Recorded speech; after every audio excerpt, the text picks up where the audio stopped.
The next thing is comments. All right, and this is another thing which is comments are a very fun battle in the dev industry. And so one of the challenges is that people are either for or against comments. I am against it to an extent, and I'm going to explain why. Comments create something known as zombie code. It's a secondary code set that you have to actually maintain. However, they are very useful, especially when you're just starting the project. Okay, not starting out, but starting your project. Everyone needs to always have comments, but we need to be descriptive. So if you do have a variable that is confusing or may not be recognized, use a comment. All right, so like this is M, it is a variable for mass. All right, there we go. So now if the variable itself is really confusing, like nobody would understand what M is, now at least I named it there in a comment. All right, now the reason why we generally stay away from too many comments is for things like this. So watch this. This is my start function here. All right, and I will say start function. Okay, now what's going to happen is as you're coding over time, you're going to constantly change your code, and you may actually change this function and say, oh, you know what, all this stuff here, this should be in its own function. Let's go ahead and create this, our own function here. Let's just call this test function 2. Okay, and now you go about your business and you're like, hey, everything's working, wonderful, and you're gone, and you don't see this piece of code or work on it, for could be weeks, months, sometimes even years, and then you come back here and you're like, is this really the start function? But this says test function. Oh my goodness, I'm confused, right? That's because these comments are also not being updated, right? That's a challenge. And so what ends up happening is now you've got two different types of code bases that you're updating, which is comments as well as the code base. And so I find that if you just name your functions and your variables correctly, for the most part, most developers can understand what's going on, right? So you see here, and testing the variable name, right? I can understand what's going on.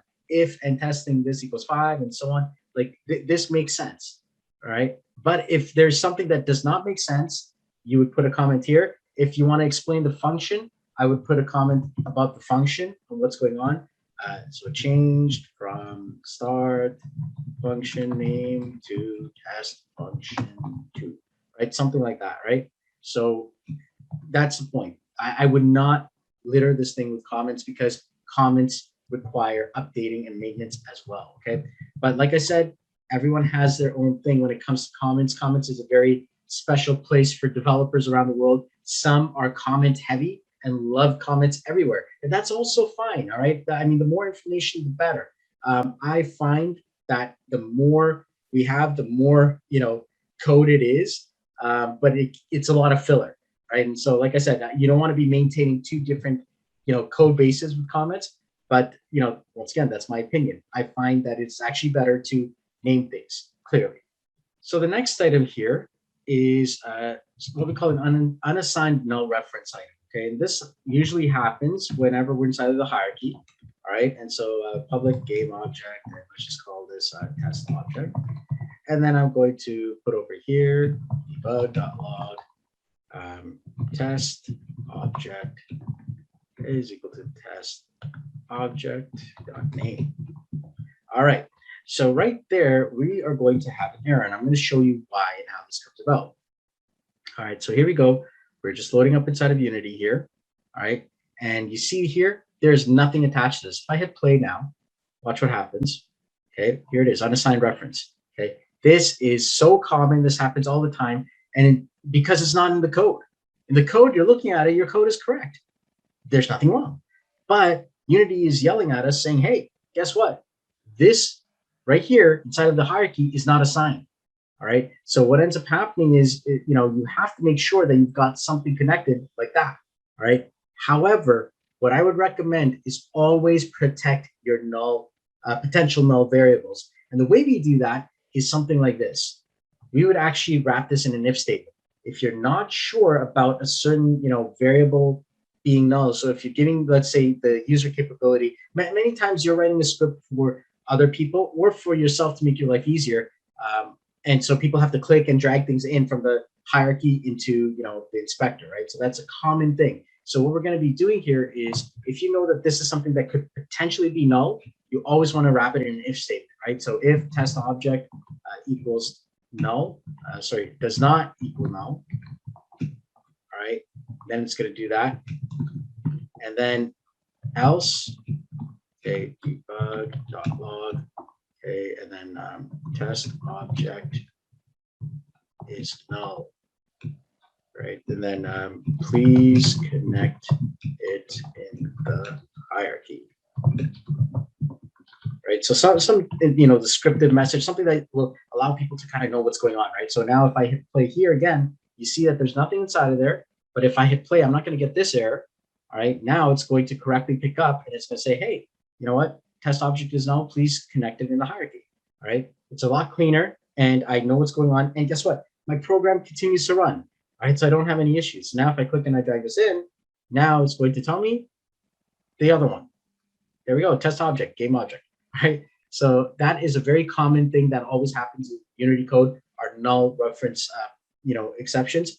Another, technique that is used is something called a try-catch. It's more advanced type of methodology, but something that you could definitely use. I would recommend you research a try-catch, but it's also available there if you're going to do that. All right, so our next item is command order. Okay, so many times you're going to have something called a logic bug. All right, so it is not a bug that can be seen. Unity is not going to throw any errors. Your compiler is not going to throw any errors. What it is that you are literally in the wrong order of operations. All right, and so here's what I mean. Watch this. So if I actually have this here, and let's say if end testing variable name, let's actually create this as a public one that we can actually change over here. All right, so public int and testing variable name. All right, so if and testing the variable name equals 1, all right, and you're expecting it to equal 1. Let's say you're expecting it to equal 5, right? And so over here, let's say we're expecting it to equal 5, and this thing here is greater than 5.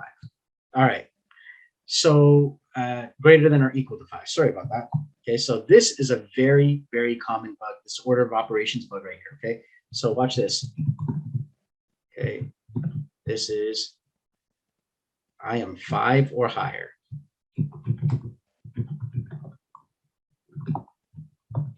And then this bottom one here is I am just 5.